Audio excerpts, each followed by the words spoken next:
मैं आपका दोस्त रिजवान सैफी। मैं आज आपसे बात करना चाहता हूँ वायर स्ट्रिपिंग मशीन के बारे में। जो ये तार छीलने की मशीन होती है, इसको हम लोग wire stripping machine, automatic wire stripping machine, semi automatic wire stripping machine के नाम से जानते हैं। इसको हम लोग यूज़ करते हैं तार छीलने में।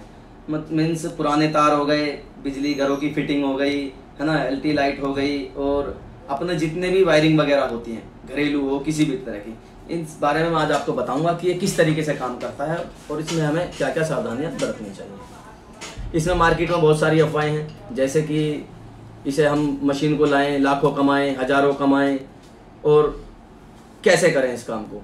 अब इसमें बहुत सारी चीज़ें ऐसी उड़ती हैं कि हम लोग मशीन परचेज कर रहे हैं, लेकिन स्क्रैप कहाँ से लेकर आएँ, और नया बंदा है, नया स्टार्टअप कर रहा है, तो वो इस काम को कैसे करे। उन लोगों को बहुत कन्फ्यूजन रहती है कि मैं प्रॉफिट में रहूँगा या लॉस में रहूँगा, है ना, क्योंकि तजुर्बा होता नहीं है मार्केट में। अगर तजुर्बा नहीं होगा तो फिर काम करने में लॉस ही होता है ज़्यादातर। और यूट्यूब के माध्यम से इतनी अफवाहें उड़ती है कि इसमें इतनी इनकम है, इतना कुछ है, तो ऐसा कुछ नहीं है। इनकम है, लेकिन एक सही रास्ते से चलना और सही मतलब स्क्रैप खरीदना, परचेज करना। अगर आप सही से परचेज कर लोगे तो आपको इनकम है। अगर आप नए बंदे और आप पहली बार में स्क्रैप अगर आप गलत ले आए तो आपको बहुत मोटा लॉस की इसमें। इस बारे में पहले तसल्ली कर लें, मार्केट घूम लें, मार्केट का एवरेज देख लें, क्या एवरेज है मार्केट में कॉपर या एल्युमिनियम का क्या रेंज चल रहा है, उसके अकॉर्डिंग हम लोग स्क्रैप परचेज करें। अब मैं आपको बताऊंगा मशीन के बारे में। हमारी अपनी कंपनी स्पीडटेक इंजीनियरिंग कंपनी, वो अपनी मैन्युफैक्चरिंग भी है उसकी अपनी, और मेड इन इंडियन मशीन है 100%। मैं यहाँ अपनी मशीन का प्रचार करने के लिए वीडियो नहीं बना रहा हूँ। ये वीडियो बना रहा हूँ मैं लोगों को जागरूक करने के लिए। मार्केट में जो इसके लेकर के झूठ फैले हुए, जैसे कि आप स्क्रैप खरीद लो और आप इसमें इतना मोटा मोटा कमाओगे, तो इसमें ऐसा कुछ नहीं होता। इसमें एक एवरेज होता है। अगर आप सही दिशा में काम करेंगे, सही स्क्रैप खरीद कर लाएंगे, तो आपका एवरेज अच्छा आ जाएगा, वरना इसमें लॉस ही होगा। और ये समझने के लिए मेरी वीडियो पूरी देखें, ऐसा नहीं थोड़ी थोड़ी देख करके और ख़त्म कर दी तो मज़ा नहीं आएगा। तो हम लोग सबसे पहले मार्केट में देखेंगे कि हम जो स्क्रैप परचेज कर रहे हैं वो किस टाइप का स्क्रैप है। एक तो आता है, हम बता दें आपको, आधा mm से लेकर के 1.5 mm तक का वायर, 1.5-2 mm तक का वायर, उसका एक एवरेज अलग होता है। 3 mm से लेकर के 10 mm की जो वायर होती है उसका एक एवरेज अलग होता है। और 10 mm के बाद में जो वायर होती है, 2 कोर बोल दें, 3 कोर बोल दें, 4 कोर बोल दें, उसका एक एवरेज अलग होता है, क्योंकि सब में PVC की मात्रा, कॉपर की मात्रा अलग अलग होती चली जाती है। अब इसमें हमने अगर परचेज करना है तो हम सबसे पहले स्क्रैप देखें कि स्क्रैप किस टाइप की है ये। इसमें ये लोकल स्क्रैप है या कंपनी का स्क्रैप है, इन दोनों में भी फ़र्क पड़ता है।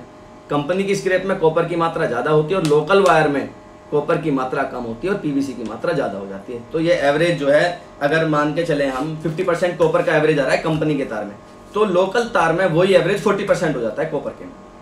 अब बात करेंगे हम मार्केट में झूठ को लेकर के, जो मशीनों के ऊपर झूठ बोले जाते हैं कि ये मशीन हम लगा लें, ये इतना कमाएगी, ये इतना कमाएगी। फिर मैं फिर वही बात कहूँगा कि कमाने को मशीन चलाती है, मशीन का काम है सिर्फ काटना। मशीन वायर को काटेगी और आपको PVC और मेटल अलग करके दे देगी। इससे आपका मशीन नुकसान और फायदा दोनों में से कोई काम नहीं करती है। नुकसान और फायदा करता है आपकी परचेजिंग, जो आप वायर स्क्रैप खरीद कर लाए हो, कच्चा माल जो आप खरीद कर लाए हो, डिपेंड करता है उसके ऊपर कि आप वो किस रेट में लेकर आए हो। अगर आप 200 रुपये किलो लाओगे और एवरेज निकालोगे उसमें 40% का कॉपर का, तो आपको तो लॉस ही होगा।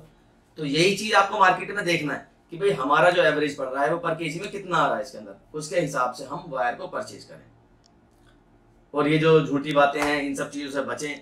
और दूसरी बात, मशीन को लेकर के भी कुछ मशीनों को लेकर के अफवाह फैली जाती है कि पर डे का मशीन का इतना एवरेज है, इतना एवरेज है, ये 500 किलो निकालती है, 300 किलो निकालती है। मशीन कुछ नहीं निकालती है। मैं फिर बताऊंगा, मशीन का काम है काटने का, वो काटती है। आप उसके अंदर 1 mm डालेंगे, 1 mm काटेगी। आप उसके अंदर 40 mm के अंदर 40 mm डालते हैं तो 40 mm काटती है।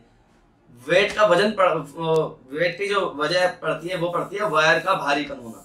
1 mm में कितना वजन होता है और 40 mm वायर में कितना वजन होता है, उसी के हिसाब से उसका वजन बढ़ता चला जाता है। लोगों में कंफ्यूजन रहती है कि भाई आपकी जो मशीन है, ये उस फला कंपनी की मशीन है, वो एक दिन में 100 किलो माल निकालती है, और वो फला दूसरे की मशीन है, वो एक दिन में 300 किलो निकालती है। कोई किसी की कुछ नहीं निकालती है। मशीन सबकी बराबर कटिंग करती है, बराबर स्पीड होती है, सब पे सेम काम करती है। अब फर्क सिर्फ यही पड़ता है कि वो 20 mm के वायर को निकाल करके एवरेज निकाला है, और आप उस बंदे ने 100 kg वाले ने 1 mm को काट करके एवरेज निकाला है। अगर नॉर्मली मशीन का अगर हम बात करें तो 1 mm की वायर जो होती है, मिनिमम एवरेज जो पड़ता है पर डे का कितना निकालती है, 70 से 100 kg के आसपास। वो भी जब आप मशीन के सूटेबल हो गए, मशीन चलाने की आपको आदत पड़ गई है, तब न्यू फ्रेशर बंदा है उसको हफ्ते भर तक समझ लो कि वो 50 किलो माल निकाल ले, बहुत बड़ी बात है। तब तक उसका एवरेज नहीं आएगा, तब तक उसको मशीन चलाने की आदत नहीं पड़ेगी, क्योंकि मशीन नहीं है। और ये ऐसी चीज नहीं है कि लोग बाग इसको मार्केट में बहुत पहले कर चुके हैं। जो नया बंदा होता है उसको हफ्ता 10 दिन 15 दिन भी लग जाते हैं मशीन को चलाने में, सीखने में कि हमें किस तरीके से कौन कौन से तार कब कब यूज करने होते हैं। तो इसी हिसाब से माल निकलता है पर डे का जो निकलता है। और अब हम बात करें आपको इसमें नुकसान वाली, इसका एवरेज मैं आपको बताता हूँ कि कैसे कैसे निकलता है।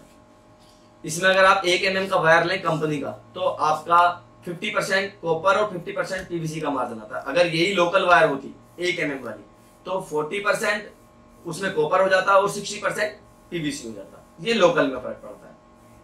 हम करें अगर 10 mm की बात, तो 10 mm में 2 तरह की लीड आती है, एक तो 2 कोर की होती है और एक 1 लीड होती है, जैसे आप लोगों ने देखा इन्वर्टर के पीछे लगी होती है, बैटरी के टर्मिनल में होती है। उसमें एवरेज होता है करीब करीब 70 से 80% का।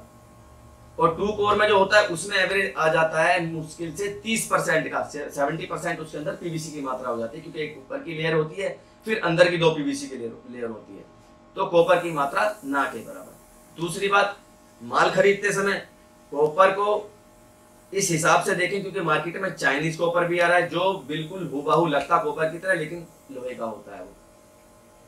और अपना ये डोरियां वगैरह होती हैं घर में, बल रस्सी वाली जो होती हैं, इनका भी एवरेज बहुत बुरा होता है। ये जो इनका एवरेज होता है करीब 20% का होता है, 20 से 30% कॉपर का एवरेज होता है इनका। बस अब इसी तरीके से सतर्कता बरतते हुए आपको मटेरियल परचेज करना है और इन चीज़ों से बचना है। सबसे पहले आप मार्केट खुद ढूंढें, खुद ट्राई करें क्या चल रहा है मार्केट में, क्या कॉपर कांच का रेट है, क्या रेट में मुझे आज स्क्रैप खरीदनी है।